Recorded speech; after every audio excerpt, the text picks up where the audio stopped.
how do you tell a dude who got 13-year-old who don't fuck with him because he ain't in the house no more and he getting a divorce from his mama? How do you tell that dude that there's a place on the other side where you are when that daughter is now 25 and there's a new opportunity? You just gotta stay in there. Stay in there. It's gonna be them years. They was, them teenagers especially, as my kids got into their teenage years, there was some dark days in there. There was some times where they didn't look at me favorably, or at least for me it felt that way. I could feel it, and that fucks with your psyche even more. Like when you especially again if you're a man of a certain type of mentality, it's gonna fuck with you. So when you feel like your kids ain't fucking with you, yeah, there's a lot of I just want to throw the towel in. It is what it is. And I'm not even saying that, like I said, I did the best at it, but I think it's just, for me, I always felt like, even then, I always felt like when they get older. You felt that even then? Yeah. I just held on to the hope. Nothing's guaranteed, right? But you just hope, like, at some point they're gonna get older. Because, and I kind of, maybe it's because I had the frame reference with my father. I felt like I know that where I got to at a point that I could sit down with him in a different stage.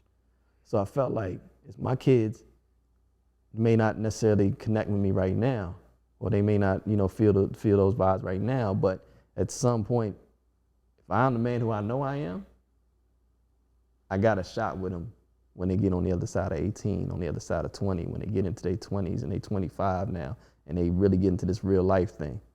I know I got something to offer them. You know what I'm saying? And if they're willing to reciprocate, it's gonna be beautiful.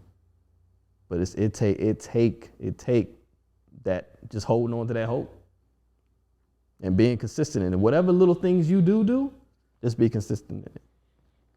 Bro, that's so motherfucking moving. And you're going to help people, man, with what you just said, because that's a piece that that when you're in it, this person didn't have that example with their dad, and that's what's good, that you could leverage that and then connect the dots and use that like for relevancy in your own situation.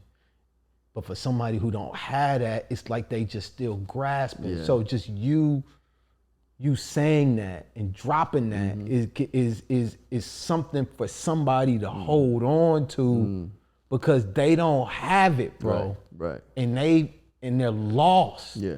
You know what I'm saying? Yeah. And so thank you for that, man. No doubt. I mean, and that goes back to what we was talking about in the beginning. It's like just being able to see somebody that is going through your same struggle that makes you feel like I'm not alone. Because like I said, that feeling, going through it, you can internalize it and feel like, I ain't shit, I ain't this, I ain't that, and then it becomes the negative speak.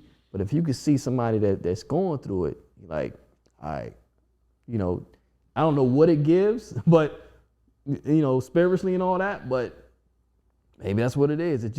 It's everything happens for a reason. It's like you need to be able to see somebody going through it to say, all right, if he could do it, I can do it. Yeah. It's the reason why we love the Kobe Bryants and the, or the Muhammad Ali's or even the Mike Tysons. We've seen the fail. Yeah. And we see them come back up.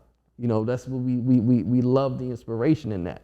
So it's like on a lower level, on everyday life level rather, it's like if I can see somebody that's just like me, that has my exact same story, then okay, that gives me at least to get to me tomorrow. Because it's all about what gets you to the next day and gets you to the next week, gets you to the next month, and just to keep fighting. When I was going through it, listen, I thought it was gonna last forever. It felt that way.